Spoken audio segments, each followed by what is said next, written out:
राम राम साथियों, सभी का स्वागत है मेरे चैनल फिजिक्स ठिकाना पे। मैं लेकर के आया हूं वेक्टर्स का वीडियो लेक्चर नंबर 4। इस वीडियो लेक्चर के अंदर हम बेसिकली बात करने वाले हैं dot and cross product between the vectors के बारे में। अभी तक ऑलरेडी हमने क्या क्या टॉपिक्स कवर किए हैं, जिसके अंदर स्केलर और वेक्टर किस तरीके से मल्टीप्लाई होते हैं ये हमने ऑलरेडी देखा है। ठीक है, एक छोटा सा रीकैप देख लेते हैं। जैसे एक नंबर है 3, अगर आपको इसे मल्टीप्लाई करना है लेट से 4i माइनस 3j कैप के साथ, तो स्केलर और वेक्टर आपस में किस तरीके से मल्टीप्लाई होते हैं ये हम ऑलरेडी पढ़ चुके हैं। 4 3 जा 12i कैप माइनस 3 3 जा 9j कैप, तो ये तो हम ऑलरेडी पढ़े हुए हैं। आज हम बात करने वाले हैं, अगर एक वेक्टर है और दूसरा भी वेक्टर है तो दो वेक्टर्स के बीच में सिंपल मल्टीप्लीकेशन नहीं होता है, इनके बीच में स्पेशल तरीके के प्रोडक्ट होते हैं जिनमें दो कैटेगरीज आती है। एक होता है डॉट प्रोडक्ट और दूसरा होता है क्रॉस प्रोडक्ट। ठीक है, ये प्रोडक्ट दो टाइप के होते हैं। सिंपल मल्टीप्लिकेशन कुछ नहीं होता इसके अंदर वेक्टर्स और वेक्टर्स के बीच में। तो जो डॉट प्रोडक्ट होता है इसका रिजल्ट एक स्केलर क्वांटिटी होती है। रिजल्ट कैसा होगा? स्केलर। और दूसरा होता है क्रॉस प्रोडक्ट, जिसका रिजल्ट कैसा हो जाएगा? एक वेक्टर क्वांटिटी होती है। ये भी एक वेक्टर क्वांटिटी होगी। ठीक है, तो एक एक करके बात करते हैं। हम स्टार्ट करेंगे सबसे पहले डॉट प्रोडक्ट के साथ। ठीक है, अभी डॉट प्रोडक्ट का सबसे पहले देखते हैं रिप्रेजेंटेशन कैसे होता है। हमारे पास ना दो वेक्टर्स होंगे।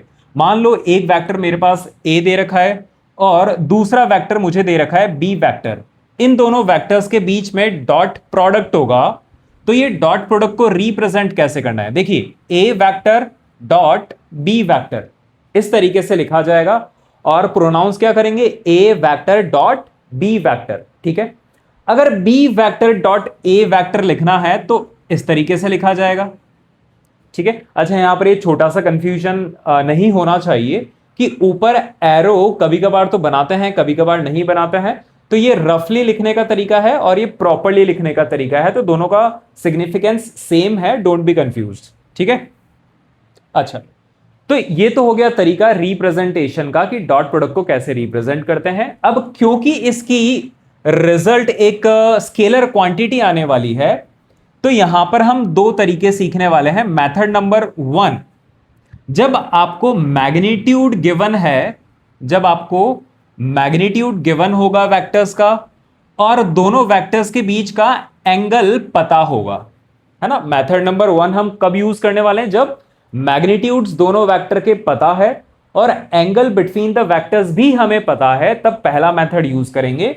और पहला मेथड क्या कहता है? A vector dot B vector is equal to A का magnitude multiply simple multiplied with B का मैग्नीट्यूड कॉस थीटा। ठीक है, ये तीनों आपस में मल्टीप्लाइड है, ए का मैग्नीट्यूड, बी का मैग्नीट्यूड और कॉस थीटा। इसको लिखने का ये भी तरीका होता है, A B cos theta. Starting में हमने बात करी थी, ये और ये सेम चीज होती है। तो A dot B vector that is equal to A B cos theta. तो फटाफट से एक एग्जांपल देख लेते हैं, बहुत ही सिंपल एग्जांपल। ये मेरे पास एक वेक्टर है ए वेक्टर जिसका मैग्नीट्यूड 4 दे रखा है। ये मेरे पास बी वेक्टर है जिसका मैग्नीट्यूड मुझे 5 दे रखा है और दोनों के बीच का एंगल मुझे दे रखा है 30। ठीक है, और मुझे बोला गया है A vector dot B vector बताइए कितना होगा। तो बड़ा आसान सा है, फॉर्मूला जो हमने सीखा है इसके अंदर वैल्यूज प्लेस करो। ए वेक्टर का मैग्नीट्यूड कितना है? 4 मल्टीप्लाइड बाय बी वेक्टर का मैग्नीट्यूड कितना है? 5 कॉस इनके बीच का एंगल कितना है? 30। इन दोनों के बीच का एंगल दैट मींस दोनों के टेल को ज्वाइन किया, ऑलरेडी ज्वाइंड है, और इनके बीच का जो एंगल है वही वेक्टर्स के बीच का एंगल होता है, दैट इज 30। सॉल्व करेंगे कितना आ जाएगा? 20 √3/2 that is 10 √3। This is the answer. तो ध्यान से देखिए, दो वेक्टर्स अगर डॉट प्रोडक्ट हो रहे हैं तो इसका आंसर कितना आता है? 10 √3। अब इसका सिग्निफिकेंस क्या होता है सर? हम दोनों मेथड एक बार समझ लेते हैं, इसके बाद मैं आपको प्रॉपर सिग्निफिकेंस बताऊंगा कि इसका मतलब क्या होता है। बहुत इंपॉर्टेंट है मतलब समझना। तो पहले मेथड समझ लेते हैं दोनों। ये तो हो गया पहला मेथड, जब आपको दोनों के मैग्नीट्यूड गिवन होते हैं और angle between the vectors given होता है। आते हैं मेथड नंबर 2। इसको भी हम एग्जाम्पल से समझते हैं, या फिर चलो एक बार प्रॉपर वेरिएबल्स की फॉर्मेट में देख लेते हैं। मेरे पास एक ए वेक्टर है जो कि है ए आई cap plus A X I cap, A Y J cap plus A Z K cap, ठीक है। और बी वेक्टर मेरे पास है B X I cap plus B Y J cap plus B Z K cap, है ना। आपको ये वाला तरीका कब यूज करना रहेगा, जब आपके पास दोनों वेक्टर्स आई जे के कैप वाली फॉर्मेट में अवेलेबल होंगे। तो अगर ऐसे फॉर्मेट में आपके पास दो वेक्टर्स हैं और आपको ए वेक्टर डॉट बी वेक्टर करना है, तो ध्यान से सुनिए। पहले तो लिख लो ए वेक्टर कितना हो गया, लिखो ए X I cap plus A Y J cap plus A Z K cap dot product, यहां पर बी वेक्टर लिखो B X I cap plus B Y J cap plus B Z K cap. हमने proper पूरे पूरे vectors लिख लिए। अब आप जिस तरीके से सिंपल मल्टीप्लीकेशन करते हो वैसे ही आपको सॉल्व करना रहेगा। जैसे सिंपल मल्टीप्लीकेशन में क्या होता है, 2 + 3 मल्टीप्लाइड बाय 1 + 4, क्या करोगे, पहले 2 को 1 से मल्टीप्लाई करोगे, प्लस 2 को 4 से मल्टीप्लाई करोगे, प्लस 3 को 1 से मल्टीप्लाई करोगे, प्लस 3 को 4 से मल्टीप्लाई करोगे। ये तरीका होता है ना, वही चीज यहां पर भी करनी है। तो सेम चीज अप्लाई करते हैं। देखो A X I cap multiplied by B X I cap, है ना। तो A X I cap dot product with B X I cap, वैसे ही ये चेन कंटिन्यू चलाते जाएंगे, plus A X I cap dot product with B Y J cap plus A X I cap dot product with B Z K cap, ठीक है। ऐसे ही second वाले term के लिए भी लिख लेते हैं A Y J cap dot product with B X I cap plus A Y J cap dot product with B Y J cap plus A Y J cap dot product with B Z K cap. ऐसे ही last वाली term भी मैं फटाफट लिख देता हूं, ए Z को भी इन तीनों से मल्टीप्लाई करेंगे, तो ए Z K cap dot B X I cap plus A Z K cap dot B Y J cap plus A Z K cap dot B Z K cap. Clear है? मेरे ख्याल से ये स्टेप तो बड़ी आसान है। जैसे सिंपल मल्टीप्लीकेशन होता है वैसे ही हमें ब्रैकेट ओपन करना है, बट यहां पर सिंपल मल्टीप्लाई नहीं हो रहा है, यहां पर डॉट प्रोडक्ट हो रहा है। ये सिर्फ तरीका मैं आपको मैच कराने के लिए बता रहा हूं। अब ध्यान से सुनिए, जहां पर भी I cap dot product with I cap हो रहा है, तो I cap dot I cap 1 के बराबर होता है, J cap dot J cap 1 के बराबर होता है, के कैप डॉट के कैप 1 के बराबर होता है। इन सभी के अलावा आई कैप डॉट जे कैप बोलो या आई कैप डॉट के कैप बोलो या जे कैप डॉट के कैप बोलो या आई कैप डॉट के कैप बोलो, कोई भी डिफरेंट टाइप का पैटर्न अगर है तो इन सभी का रिजल्ट होता है 0। बड़ा आसान सा हो गया, यानी कि आई कैप ही आपस में डॉट प्रोडक्ट होंगे और 1 रिजल्ट आएगा, जे जे आपस में 1 आएगा, के आपस में 1 आएगा। बाकी सारे दो अलग अलग टाइप के पेयर्स रहेंगे तो इनका रिजल्ट कितना आ जाएगा, 0। अब वापस से हम मेन इस टर्म के ऊपर आते हैं। ध्यान से देखो, आई कैप डॉट आई कैप का एक कॉम्बिनेशन ये हो गया, जे कैप डॉट जे कैप का एक कॉम्बिनेशन ये हो गया, के कैप डॉट के कैप का एक कॉम्बिनेशन ये हो गया। बाकी सभी में आई जे, आई के, जे आई, जे के आई, के जे सारे डिफरेंट है, यानी इन सभी का रिजल्ट कितना हो जाएगा, 0 0 0 0, ये भी 0 और ये भी 0। क्या बचता है, सिर्फ 3 टर्म्स बचती हैं, है ना। तो रिजल्ट बेसिकली क्या हो जाता है, फाइनली आपका जो रिजल्ट रहेगा that is equal to A X B X I cap dot I cap कितना हो गया, 1 के बराबर। कितना हो गया, 1 के बराबर। तो अब इनको लिखने की जरूरत नहीं है, क्या बचा, ए एक्स बी एक्स आपस में सिंपल मल्टीप्लाई। जैसे ये 2 है ये 3 है तो 2 3 जा 6, वैसे ही आगे plus A Y B Y plus A Z B Z, this is the answer. खत्म, खत्म, सॉल्व हो गया। तो जब ये आप सॉल्व करोगे तो ये एक स्केलर नंबर रहेगा। फटाफट से इसका एग्जांपल देख लेते हैं, यहां तक लिख लो, आप लोग पॉज करके लिख सकते हैं, है ना, आप लोग पॉज करके लिखो। तो सबसे पहले इसका एग्जांपल देखते हैं ताकि क्लियरिटी आ जाए, है ना। वेरिएबल्स की फॉर्मेट में थोड़ा सा अनक्लियर टाइप का रहता है जब तक, है ना, हम आंखों से किसी एग्जांपल को ना देख लें। तो देखो कोई भी एग्जांपल लेते हैं। लेट्स से मेरे पास एक ए वेक्टर है 2i cap plus 3j cap minus k cap, और बी वेक्टर ले लेते हैं i cap minus j cap plus 4k cap. कोई भी ले लो, इससे कोई फर्क नहीं पड़ता, ठीक है। अभी इनका रिजल्ट क्या है? रिजल्ट कुछ इस तरीके से है कि अगर a डॉट बी वेक्टर करना है तो i कैप और i कैप के मैग्नीट्यूड्स आपस में मल्टीप्लाई हो जाएंगे।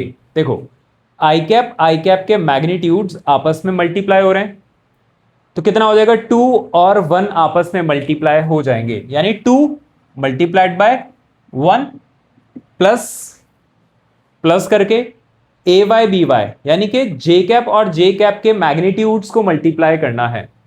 देखो ऊपर वाले में जे कैप का मैग्नीट्यूड है 3 और नीचे में है -1, ये दोनों आपस में मल्टीप्लाई हो जाएंगे, और के कैप वाले आपस में मल्टीप्लाई हो जाएंगे, मतलब -1 और 4। सॉल्व कर लेते हैं, 2 1 ज़ा 2 -3 -4, तो कितना हो गया? -5। This is answer. So negative में आंसर आ सकता है, कोई इशू नहीं है। स्केलर प्रोडक्ट पॉजिटिव भी हो सकते हैं, जीरो भी हो सकते हैं और नेगेटिव भी हो सकते हैं, ठीक है। सो इस तरीके से हमें डॉट प्रोडक्ट करना रहता है अगर फॉर्मेट आपका आई जे के कैप की फॉर्मेट में है तो। यहां तक नोट करिए, फिर आगे बढ़ते हैं। आप लोग पॉज करके नोट करो।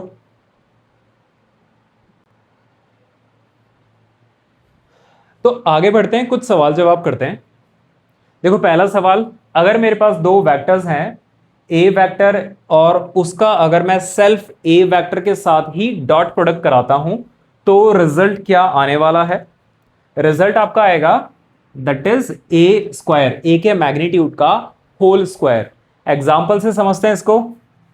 जैसे मेरे पास एक वेक्टर है, मान लो 3i cap plus 4j cap, है ना, मेरे पास एक वेक्टर है।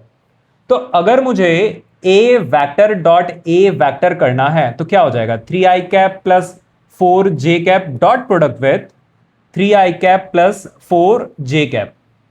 तो हमने क्या सीखा था? i कैप और i कैप वाला आपस में मल्टीप्लाई हो जाएगा, 3 3 ज़ा 9, 3 multiplied by 3 that is equal to 9, plus j cap और j कैप वाले कोफिशिएंट्स आपस में मल्टीप्लाई हो जाएंगे, 4 4 ज़ा 16, कितना हो गया? देखो 25, कितना हो गया? 25, है ना।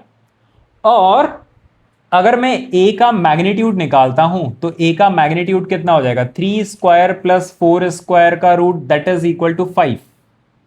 तो हमने यहां पर क्या लिखा है? ये a स्क्वायर के बराबर हो जाएगा, 5 स्क्वायर के बराबर।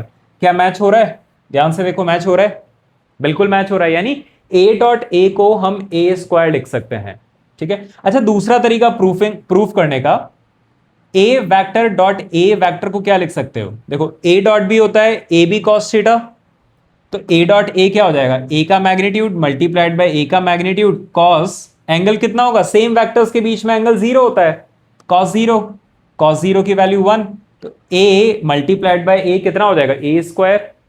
दो अलग अलग तरीके से हमने प्रूफ कर दिया, क्लियर है? ठीक है, आप लोग पॉज करके लिख लो, मैं फिर सेकंड सवाल पे मूव करता हूं। अगला सवाल है आई डॉट जे कितना होगा? आई और जे ध्यान से देखिए, हम ऑलरेडी मेथड नंबर 2 के अंदर सीख चुके हैं कि आई डॉट आई की वैल्यू 1 होती है, इसके अलावा I dot J I dot के कुछ भी हो, रिजल्टेंट कितना हो जाएगा? 0 के बराबर। क्यों का जवाब अभी हम देते हैं। हमें पता है कि ए डॉट बी वेक्टर होता है A B cos angle between them theta. तो अगर i इधर की साइड है, j इधर की साइड है, दोनों के बीच का एंगल कितना हो जाएगा? 90। तो i का मैग्नीट्यूड कितना? 1, j का मैग्नीट्यूड कितना? 1, कॉस दोनों के बीच का एंगल कितना 90, कॉस 90 कितना 0। इसलिए दो परपेंडिकुलर वेक्टर्स का डॉट प्रोडक्ट हमेशा कितना हो जाएगा 0, क्योंकि दोनों के बीच का एंगल होता है 90, कॉस 90 हो जाएगा 0। इसलिए ये जो दो परपेंडिकुलर वेक्टर्स हैं, चाहे यूनिट वेक्टर हो या इनका कुछ मैग्नीट्यूड भी होता, ये हमेशा किसके बराबर होगा 0 के बराबर होगा। वैसे ही अगला सवाल, आपको i और j की जगह कुछ वेक्टर्स दे दिए जाएं, जैसे a वेक्टर और b वेक्टर, ये दोनों आपस में परपेंडिकुलर हैं, तो a डॉट b कितना हो जाएगा, आंसर इज 0, क्योंकि a vector dot b vector होता है a b cos theta, theta कितना 90, cos 90 कितना हो जाएगा 0, परपेंडिकुलर मतलब 90 डिग्री। ठीक है, आखिरी सवाल सॉल्व करते हैं इसका। For what value of x below two vectors are perpendicular to each other. ठीक है, सवाल ने आपको दो वेक्टर्स दे रखे हैं, गिवन है ये जो लिखा हुआ है, ये दोनों आपस में परपेंडिकुलर हैं, ये भी गिवन है। अगर ये आपस में परपेंडिकुलर हैं तो x की वैल्यू कितनी होगी, बाकी सारा डेटा दे रखा है, यहां पर x अननोन है। तो हमें क्या करना है, अगर दो वेक्टर्स परपेंडिकुलर होंगे तो उनका डॉट प्रोडक्ट कैसा होना चाहिए, 0 के बराबर होना चाहिए। कर देते हैं, इन दोनों का डॉट प्रोडक्ट कैसे किया जाएगा, a vector dot b vector is equal to, अब बड़ा सिंपल सा तरीका, आई कैप के magnitude multiply plus J cap के magnitude multiply plus K cap के मैग्नीट्यूड मल्टीप्लाई। तो आई से स्टार्ट करते हैं, 2 2 ज़ा 4, जे के कोफिशिएंट्स मल्टीप्लाई करो, 2 इंटू -1 -2 -x इंटू -3, लिख लेते हैं, -x मल्टीप्लाइड बाय -3 कितना हो जाएगा, minus minus plus, that is equal to 3x। तो 4 -2 plus 3x that should be equal to 0। तो ये जाएगा 2 plus 3x is equal to 0। x कितना आ जाएगा आपका -2/3। तो x की वैल्यू इतनी होनी चाहिए सो दैट ये दोनों वेक्टर्स आपस में परपेंडिकुलर हो जाएं। ठीक है, तो यहां तक लिख लो, फिर आगे बढ़ते हैं।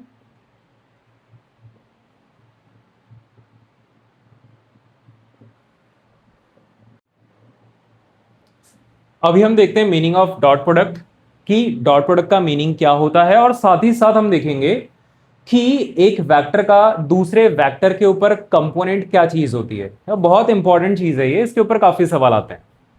तो स्टार्ट करते हैं। देखो, आपने अभी तक क्या पढ़ा है कि a vector dot b vector कितना होता है, a का मैग्नीट्यूड b का magnitude cos angle between them A B cos theta. ठीक है, एक वेक्टर बना ही देते हैं यहां पर हो गया हमारे पास a वेक्टर, ये हो गया हमारे पास b वेक्टर, दोनों के बीच का एंगल कितना है थीटा।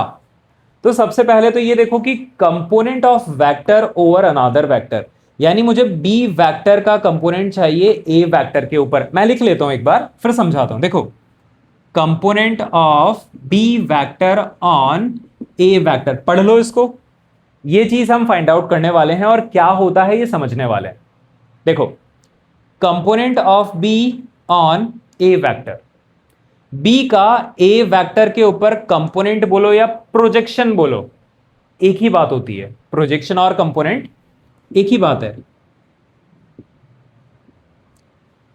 तो एक छोटी सी थ्योरी के ऊपर आते हैं, इधर ध्यान दो। अगर मेरे पास y एक्सेस x एक्सेस दे रखी है, यहां पर एक वेक्टर मेरे पास p वेक्टर है, x के साथ एंगल थीटा है, तो आप लोग p वेक्टर के कंपोनेंट्स निकाल सकते हो। कैसे निकालते हो, p से एक परपेंडिकुलर लाइन यहां पर डाली, p से एक परपेंडिकुलर लाइन यहां पर डाली, ये वाला वेक्टर को आप क्या बोल देते हो, x कंपोनेंट, p का x कंपोनेंट, और ये वाले वेक्टर को क्या बोल देते हो, p का y कंपोनेंट। इसका मैग्नीट्यूड कितना होता है, ये होता है p cos थीटा, इसका मैग्नीट्यूड कितना हो जाता है, ये हो जाता है p का sin थीटा। हाँ या ना, यानी ये क्या चीज है, x कंपोनेंट है, x का प्रोजेक्शन है, x पे प्रोजेक्शन है p का, ये y पे प्रोजेक्शन है, y पे कंपोनेंट है p का। अब यहां पर एक वेरी इंपॉर्टेंट थिंग, किसी भी वेक्टर के प्रोजेक्शन या कंपोनेंट केवल x और y के ऊपर हो ऐसा कोई कंपलसरी नहीं है। कंपोनेंट कहीं पर भी लिए जा सकते हैं। जैसे बड़ा सिंपल सा एग्जांपल, मेरे पास ये p वेक्टर है, ये x कोऑर्डिनेट है, ये y कोऑर्डिनेट है, पर इन दोनों कोऑर्डिनेट्स पर मुझे कंपोनेंट नहीं चाहिए। मुझे चाहिए ये एक लाइन है x डैश, इसके ऊपर कंपोनेंट चाहिए। हां, ये ध्यान रखने वाली बात है कि अगर एक कंपोनेंट इस x डैश के ऊपर आएगा तो दूसरा कंपोनेंट इस x डैश के परपेंडिकुलर y डैश के ऊपर आएगा। कैसे? अगर ये एंगल थीटा है तो आप यहां पर परपेंडिकुलर ड्रॉ कर दो, एक परपेंडिकुलर यहां पर ड्रॉ कर दो, ये वेक्टर हो जाएगा p cos थीटा, मैग्नीट्यूड की बात कर रहे हैं, और ये वाला वेक्टर का मैग्नीट्यूड हो जाएगा p sin theta.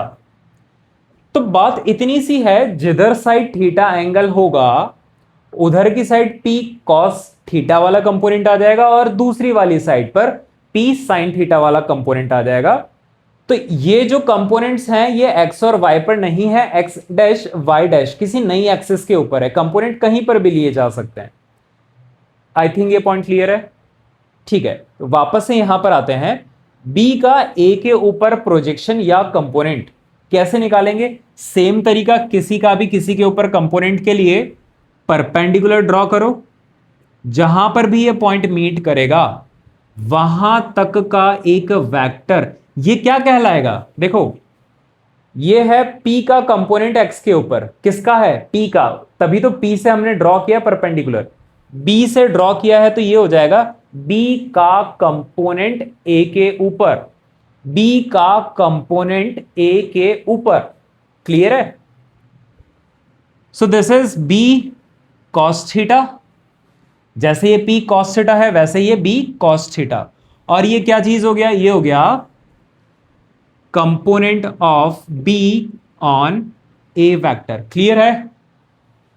I think clear होगा। अच्छा, b का कंपोनेंट ऊपर की साइड पर भी होगा, b sin थीटा, हालांकि मुझे उसकी जरूरत नहीं है इसलिए मैं नहीं लिख रहा हूं। बाकी अगर आप चाहें समझने के लिए तो यहां पर एक परपेंडिकुलर जो कि a के परपेंडिकुलर होगा, तो यहां पर ये वाला वेक्टर क्या बता देगा? b sin theta.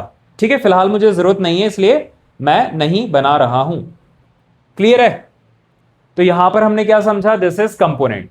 अब आते हैं meaning of dot product. Dot product क्या कहता है? ए डॉट बी का मतलब होता है ए का मैग्नीट्यूड, बी का मैग्नीट्यूड और cos angle between them, cos theta. तो ए डॉट बी का मतलब ये हो गया ए बी कॉस थीटा। तो ए कॉस थीटा क्या कहलाता है? ए कॉस थीटा कहलाएगा, या फिर मैं सेम वेक्टर्स बना देता हूं, यहां पर b ऊपर था, a नीचे की तरफ था, इनके बीच का एंगल थीटा है, तो ए बी कॉस थीटा। देखो b कॉस थीटा क्या बताएगा? b कॉस थीटा बताता है b का प्रोजेक्शन a के ऊपर मल्टीप्लाइड बाय a, यानी सेम डायरेक्शन में एक तो पूरा पूरा कंपोनेंट और दूसरे का, एक तो पूरा पूरा वेक्टर और दूसरे का कंपोनेंट, है ना? एक तो पूरा पूरा वेक्टर का मैग्नीट्यूड a मल्टीप्लाइड बाय दूसरे वाले का कंपोनेंट उसी की तरफ, इन दोनों का सिंपल मल्टीप्लिकेशन होता है डॉट प्रोडक्ट। समझने का एक तरीका और है, अगर ये b वेक्टर है, ये a वेक्टर है, तो आप क्या कर सकते हैं? a का कंपोनेंट b के ऊपर निकाल दो, ये वाला आ जाएगा, ये क्या हो जाएगा? a cos theta. तो a का कंपोनेंट b के ऊपर डाला और उस मैग्नीट्यूड को b के मैग्नीट्यूड के साथ मल्टीप्लाई कर दिया, यानी सेम डायरेक्शन में दो मैग्नीट्यूड्स मल्टीप्लाई करने हैं। तो ये रिजल्ट क्या बता देगा? डॉट प्रोडक्ट बताता है। क्लियर है क्या? स्टार्ट करते हैं कुछ बेसिक सवालों से, इसके बाद और सवाल करेंगे। फर्स्ट क्वेश्चन देखिए, राइट इन वेक्टर फॉर्म, वेक्टर वाली फॉर्मेट में लिखना है a का कंपोनेंट b के ऊपर। बना लेते हैं एक बार। मेरे पास एक वेक्टर है b वेक्टर, दूसरा वेक्टर है a वेक्टर। ठीक है, कुछ इस तरीके से इनके बीच का एंगल मुझे नहीं दे रखा है, मैं फिलहाल मान लेता हूं एंगल थीटा, बट बाद में मैं इसको रिमूव कर दूंगा। पूछा क्या गया है? मुझे a का कंपोनेंट बताना है b के ऊपर।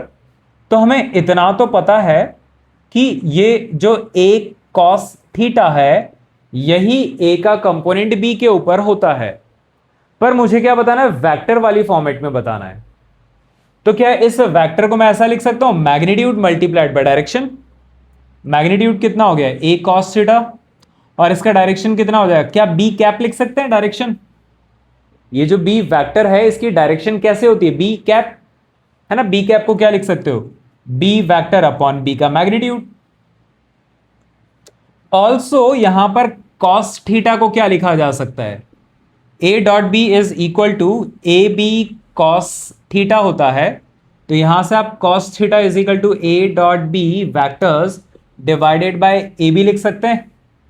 तो यहां पर कॉस थीटा की जगह लिख दो A vector dot B vector divided by A B, A से ए चला गया, तो A vector dot B vector, ये एक स्केलर नंबर आ जाएगा, फिर multiplied by scalar number multiplied by B vector divided by B vector का होल स्क्वायर। ये कौन सा फॉर्मेट हो गया, ये वेक्टर फॉर्मेट हो गया। याद रखने की बिल्कुल जरूरत नहीं है, आपको कॉन्सेप्ट पता होना चाहिए कि अगर इस कंपोनेंट को मुझे वेक्टर फॉर्मेट में लिखना है तो वेक्टर फॉर्मेट का मतलब होता है मैग्नीट्यूड मल्टीप्लाइड बाय डायरेक्शन। ये हो गया मैग्नीट्यूड, और डायरेक्शन क्या हो जाएगा आपका, बी कैप। मुझे थीटा नहीं दे रखा था तो मुझे कॉस थीटा को हटाना पड़ेगा, तो ए डॉट बी वाली फॉर्मेट में मैंने लिख दिया कॉस थीटा। तो आपको कोई भी चीज याद नहीं रखनी है, कॉन्सेप्ट समझो। सो इसके बाद ये हो गया हमारा वेक्टर फॉर्मेट, ठीक है ना। अगले सवाल पे मूव करते हैं, अगला सवाल पढ़ लो, पॉज करके ये सब लिख लो, हम आगे बढ़ते हैं। देखो सेकंड सवाल, आपको ना एक वेलोसिटी वेक्टर गिवन है, कहीं पर भी रैंडमली बना लो। This is velocity vector that is 6i plus 2j minus 2k, और आपको कंपोनेंट ऑफ वेलोसिटी वेक्टर चाहिए पैरेलल टू, अच्छा कोई दूसरा वेक्टर है that is i plus j plus k cap, इसके पैरेलल में, यानी इसके अलोंग आपको वेक्टर चाहिए। पैरेलल वर्ड का क्या मीनिंग है, इसके पैरेलल चाहिए मतलब इसके अलोंग चाहिए, यही तो होगा इसके पैरेलल, और कौन सा वेक्टर होगा। तो आपको इस v का कंपोनेंट चाहिए i प्लस जे प्लस के अलोंग, सिंपल सी चीज हो गई, है ना। तो क्या करें, ध्यान से देखो। अच्छा अब यहां पर अगर आपको मैग्नीट्यूड चाहिए तो अलग तरीके से करेंगे, बड़ा छोटा तरीका हो जाएगा। अगर आपको वेक्टर फॉर्मेट में चाहिए तो अलग तरीका होगा, मैं दोनों चीजें आपको बताऊंगा।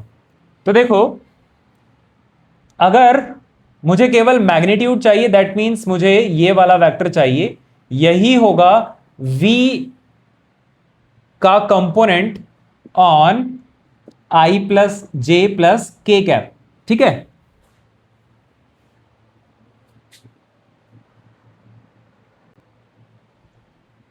तो ये वाले वेक्टर का मैग्नीट्यूड कैसे निकाला जा सकता है, बड़ा आसान तरीका है, इधर समझो।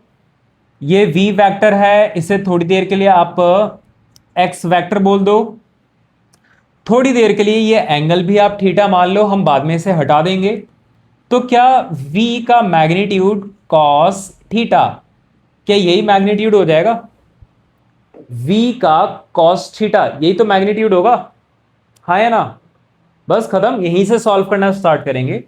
v का मैग्नीट्यूड कितना हो जाएगा, 6 स्क्वायर 2 स्क्वायर प्लस 2 स्क्वायर का रूट, 36 40 44 रूट 44, ओके। ये तो हो गया हमारा मैग्नीट्यूड ऑफ v। मल्टीप्लाई किसके साथ करना है, cos थीटा। अच्छा cos थीटा कैसे निकालेंगे, ध्यान से देखो इधर, a dot B is equal to A B cos theta, यहां से हम cos थीटा निकाल सकते हैं। a डॉट बी कितना हो जाएगा, 6 1 जा 6 प्लस 2 1 जा 2 प्लस -2 इंटू 1 -2, तो कितना आ गया, a डॉट बी 6 के बराबर इज इक्वल टू a का मैग्नीट्यूड रूट 44, b का मैग्नीट्यूड कितना हो जाएगा, b का मैग्नीट्यूड होगा 1 square plus 1 square plus 1 square का root that is root 3 cos theta. तो कॉस थीटा कितना हो जाएगा, 6 अपॉन रूट 44 रूट 3, हाँ या ना, ठीक है ना। तो यही कॉस थीटा हम कहां पर यूज कर लेंगे, यहां पर तो v का magnitude multiplied by cos theta that is 6 upon √44 √3। कितना आंसर आ गया? 6/√3। ये हो गया आपका मैग्नीट्यूड आंसर। ठीक है ना? रिपीट कर देता हूं। इसका कंपोनेंट चाहिए था तो v cos थीटा हमें चाहिए। v का मैग्नीट्यूड आपने निकाल दिया, cos थीटा यहां से निकाल दिया a डॉट b करके। सॉल्व करके द आंसर इज 6/√3। क्लियर है? तो ये तो हो गया आपका मैग्नीट्यूड। अगर आपको वेक्टर फॉर्मेट चाहिए तो इधर देखो, अगर आपको वेक्टर फॉर्मेट चाहिए इस कंपोनेंट का, तो वेक्टर फॉर्मेट का मतलब होता है magnitude multiplied by direction. Magnitude आप निकाल चुके हो 6/√3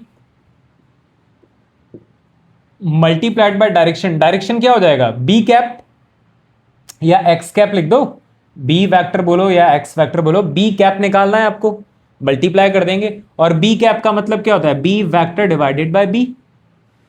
तो 6/√3 मल्टीप्लाइड बाय बी वेक्टर कितना है? I plus J plus K cap divided by B that is √3। तो final answer is 6/3 that is equal to 2। यानी फाइनल आंसर आ गया 2i cap plus J cap plus K cap. ये आपका vector format हो गया। ठीक है? लिख लो इस चीज को, फिर अगले सवाल की ओर बढ़ते हैं। अगले सवाल में आपको दो वेक्टर्स दे रखे हैं a और b, और आपको t की वैल्यू बतानी है जब दोनों ऑर्थोगोनल हो जाएंगे। ऑर्थोगोनल का मतलब परपेंडिकुलर। अगर दोनों वेक्टर्स परपेंडिकुलर हैं तो दोनों का डॉट प्रोडक्ट कैसा होना चाहिए? 0 के बराबर होना चाहिए। Dot product is equal to 0 when two vectors are perpendicular. ठीक है? तो बेसिकली हमें क्या करना है? a vector dot b vector should be equal to 0 के बराबर होना चाहिए। लिख लो cos omega T, dot product directly कर दें हम, आई कैप और आई कैप के मैग्नीट्यूड्स को मल्टीप्लाई कर देते हैं। cos omega T multiplied by cos omega T by 2 plus ये दोनों आपस में मल्टीप्लाई हो जाएंगे जे कैप और जे कैप के मैग्नीट्यूड्स। तो साइन ओमेगा टी बाय 2। ध्यान से देखो, ये एक प्रॉपर्टी बन रही है। कौन सी प्रॉपर्टी बन रही है? cos a माइनस बी, है ना? cos a cos b plus sine a sine b, cos a minus b की प्रॉपर्टी बन रही है। So cos omega T minus omega T by 2 this should be equal to 0, यानी cos omega T by 2 should be equal to 0। और ऐसा कब होगा? Omega T by 2 is equal to 90 pi by 2। तो time is equal to pi by omega के बराबर answer. ठीक है? टाइम कितना आ जाएगा? पाई बाय ओमेगा। सवाल और देखते हैं, जेई के सवाल देखते हैं 2019, 18 और 22 के। तो सबसे पहले स्टार्ट करते हैं 2019 का क्वेश्चन। इसमें देखिए आपको दो वेक्टर्स दे रखे हैं, a1 वेक्टर a2 वेक्टर, इनके मैग्नीट्यूड्स गिवन है। a1 प्लस a2 वेक्टर, यानी कि अगर उनका रिजल्ट किया जाए तो वो मैग्नीट्यूड होगा 5। आपको ये चीज फाइंड आउट करनी है। ठीक है? तो सबसे पहले आपको जो डेटा दे रखा है वो हम यहां पर लिख लेते हैं। a1 का मैग्नीट्यूड कितना है? That is 3। a2 का मैग्नीट्यूड कितना है? That is 5। इस तरीके से भी लिख सकते हैं मैग्नीट्यूड्स को। ठीक है? अब ये जो रिजल्टेंट दे रखा है इसका मतलब क्या होता है? a square plus B square plus 2ab cos theta that is equal to resultant, है ना? इसका रूट करेंगे तो रिजल्टेंट आता है, तो यहां पर रिजल्टेंट का स्क्वायर कर दें, चलेगा? ठीक है? अच्छा, इसको थोड़ा सॉल्व कर लो। a1 का मैग्नीट्यूड आपको दे रखा है 3 3 जा 9, a2 का मैग्नीट्यूड आपको दे रखा है 5 5 जा 25 प्लस 2 इंटू 3 इंटू 5 और cos theta that is equal to 25। इसको सॉल्व करके हम क्या निकाल सकते हैं? Theta angle between a and b निकाल सकते हैं। तो कर लो सॉल्व। तो 25 से 25 चला गया, ये -9 upon 30 that is equal to cos theta. हमें कॉस थीटा की वैल्यू पता चल गई और सॉल्व कर लो। 3 3 जा 9, 3 10 जा 30, -3/10 कॉस थीटा के बराबर आ चुका है। ठीक है, अब आपको क्या फाइंड आउट करना है, ये चीज फाइंड आउट करनी है, तो इसे सॉल्व कर लो। क्या दे रखा है, 2a vector plus 3a2 vector dot product with 3a1 vector minus 2a2 vector. Dot product को कैसे ओपन करते हैं, एकदम एडिशन की तरह ओपन किया जाता है। हमने कुछ सवाल पहले ही देखा हुआ है। तो कैसे ओपन करेंगे, 2a vector dot product with 3 this is a1, so 2a1 dot 3a1 plus 2a1 dot minus 2a2 vector plus 3a2 vector dot 3a1 vector और plus 3a2 vector multiplied by -2 dot product with -2a2 vector। ठीक है, कैसे किया है, पहले इस term co dot product किया इसके साथ, फिर इसको इसके साथ, फिर ये दोनों, फिर ये दोनों, सभी डॉट प्रोडक्ट होंगे। ठीक है, अभी a1 डॉट a1 कितना होता है, a स्क्वायर के बराबर होता है, 3 2 जा 6 और ये हो जाएगा a1 का स्क्वायर। वैसे ही यहां पर देखो ये वाला टर्म कितना हो जाएगा, सो एक एक करके लिख देते हैं। ये वाला टर्म हो गया हमारे पास 6a1 स्क्वायर, लास्ट वाला टर्म कितना हो जाएगा, देखो माइनस बाहर आ जाएगा, 3 2 जा 6a2 स्क्वायर, और ये दोनों टर्म्स कितने हो जाएंगे, देखो 2 2 जा 4 a1 डॉट a2 और ये हो जाएगा, ये माइनस में आ जाएगा 2 इंटू -2 और ये हो जाएगा प्लस 3 3 जा 9 a1 डॉट a2। ठीक है, तो ओवरऑल ये कितना आ गया आपके पास, 9 4 that is 5 a1 dot a2। तो 5 a1 डॉट a2 को क्या लिख सकते हैं, 5 a1 a2 cos थीटा, बाकी सारे as it is 6 a1 square minus, ठीक है ये प्लस में आएगा सॉरी, और यहां पर आ जाएगा -6 a2 स्क्वायर। बस अब इसको सॉल्व कर लेते हैं। वैल्यूज हमें पता है, a1 की वैल्यू हमें पता है कितनी है, a1 की वैल्यू 3 है, तो 3 का स्क्वायर 9, तो 6 मल्टीप्लाइड बाय 9, मल्टीप्लाई को हम पॉइंट से भी डिनोट करते हैं। ठीक है, शॉर्टकट होता है, तो 6.9 नहीं है, 6 मल्टीप्लाइड बाय 9 है, plus 5 multiplied by a1 that is 3 multiplied bye a2 that is 5। Cos theta की वैल्यू हम यहां से लिख सकते हैं -3/10, -6 a2 स्क्वायर कितना हो जाएगा, 5 5 जा 25। बस इसे सॉल्व करना है और आंसर आ जाएगा। जो रिक्वायर्ड टर्म है उसका आंसर इसे सॉल्व करने के बाद आ जाएगा। तो कर लेते हैं इसको सॉल्व। 6 9 जा 54 प्लस 5 2 जा 10, 5 9 जा 45/2 और माइनस 25 इंटू 6 150। तो ये फाइनली आ जाएगा 54 प्लस 22.5 माइनस 150।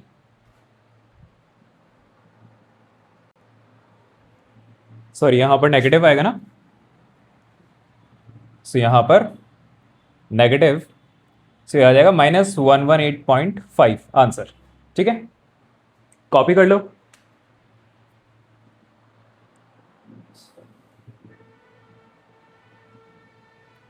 ठीक है, इसके बाद हम बढ़ते हैं सेकंड क्वेश्चन के ऊपर। ये है जेई 2018। इसके अंदर क्या बोला है, हमें दो मैग्नीट्यूड्स दिए हैं, दो वेक्टर्स दिए हैं ए और B. Magnitude of coplanar vector C is such that A dot C B dot C और ए डॉट बी बराबर है। ठीक है, ये कंडीशन आपको दे रखी है। तो कोप्लेनर वेक्टर का मतलब क्या होता है, जो एक ही प्लेन के ऊपर होते हैं।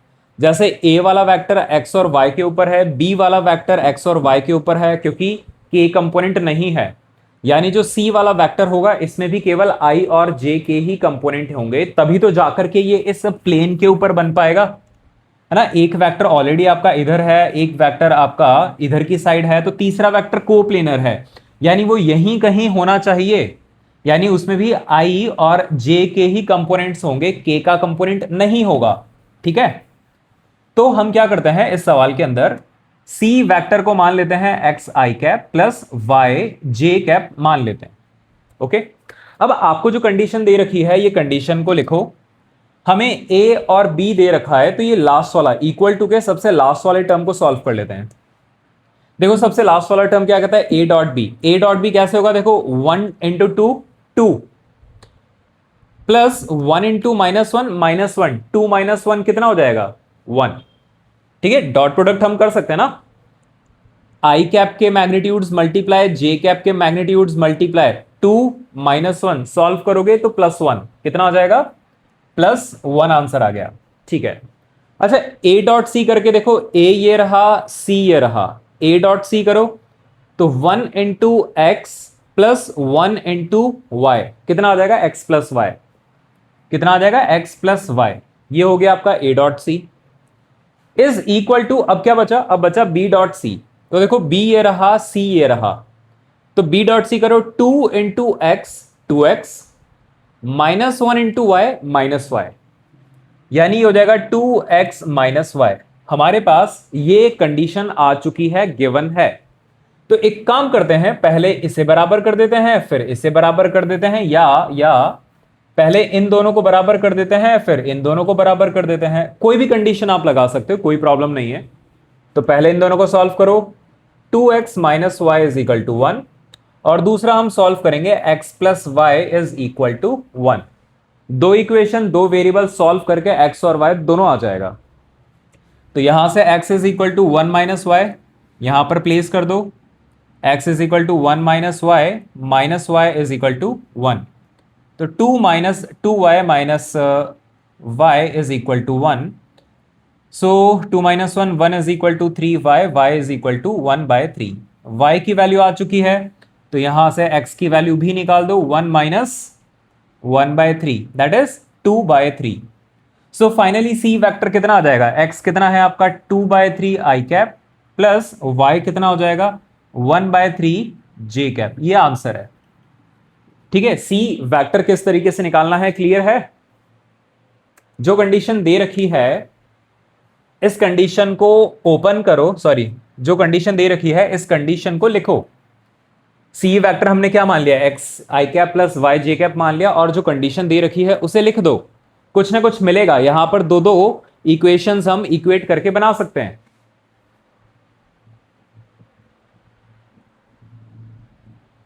यहां तक लिखो, फिर अगला सवाल देखते हैं। अगला सवाल है जेई 2022 का। ए वेक्टर बी वेक्टर आपको दे रखा है और आपको magnitude of A along B बताना है। ठीक है, अभी देखो ए वेक्टर और बी वेक्टर की एग्जैक्ट डायरेक्शन आपको बनाने की जरूरत नहीं है, आप रैंडमली कोई भी डायरेक्शन बना दो। जैसे ये हो गया आपका ए वेक्टर जिसका डेटा आपको कितना दे रखा है 2 3 -1 2 3 -1, ये आपको ए वेक्टर दे रखा है। बी वेक्टर भी कहीं पर भी बना लो बच्चों, इसमें ऐसा कुछ कंपलसरी नहीं है कि आपको एग्जैक्टली जहां पर भी बनता है वहीं पर बनाना पड़े, ऐसा कुछ नहीं है। आपको सिर्फ कॉन्सेप्ट देखना है ना, तो बी वेक्टर कहीं पर भी बना दो। कितना है ये बी वेक्टर, आई कैप प्लस 2 जे कैप माइनस 2 के कैप। आपको चाहिए ए का कंपोनेंट बी के ऊपर, यानी आपको क्या चीज चाहिए, इस वेक्टर का मैग्नीट्यूड चाहिए। यही तो होता है कंपोनेंट, ए का कंपोनेंट ओवर बी। और ये कितना होगा, ये होगा ए कॉस थीटा, जहां पर थीटा ए और बी के बीच का एंगल है। तो बेसिकली आपको क्या चीज चाहिए, ए कॉस थीटा मैग्नीट्यूड चाहिए, वेक्टर तो चाहिए नहीं। तो ठीक है, एक काम करते हैं, ए डॉट बी करके देखो कितना आ जाएगा, ए बी कॉस थीटा आ जाएगा। आपको यहां से क्या चीज चाहिए, ए कॉस थीटा चाहिए। तो कैसे निकालेंगे, A vector dot B vector upon B का मैग्नीट्यूड। इससे क्या आ जाएगा, ए कॉस थीटा की वैल्यू आ जाएगी, यही चाहिए। सॉल्व कर लो, ए डॉट बी कितना हो जाएगा, 2 1 = 2 3 2 = 6 -1 -2 2। ये हो गया इसका A dot B divided by B का मैग्नीट्यूड कितना है, ये रहा बी। सो बी का मैग्नीट्यूड हो जाएगा हमारे पास √1² + 2² + 2², 9 का रूट दैट इज 3। तो बी का मैग्नीट्यूड कितना हो गया 3। सो 6 7 8 9 10/3 इज द आंसर। ओके। सो इस तरीके से आप मैग्नीट्यूड ऑफ कंपोनेंट यानी कि ए का जो कंपोनेंट होगा बी के ऊपर, इस कंपोनेंट का मैग्नीट्यूड बताना है, बेसिकली ए कॉस थीटा ही बताना है, और थीटा यहां पर ए और बी के बीच का एंगल। तो A dot B is equal to A B cos theta. A cos theta एक तरफ रहने दो, जो निकालना है B, magnitude of B vector नीचे ला दो और इसको सॉल्व कर लो, खत्म। ठीक है, तो यहां तक हमने डॉट प्रोडक्ट को सॉल्व किया है। अगले वीडियो के अंदर हम क्रॉस प्रोडक्ट के बारे में पूरी बात करने वाले हैं, किस तरीके से क्रॉस प्रोडक्ट होता है, क्या होता है क्रॉस प्रोडक्ट, और उसके बाद एक अगला शॉर्ट वीडियो हम रखेंगे इन दोनों क्रॉस और डॉट प्रोडक्ट के ऊपर बहुत सारे सवाल।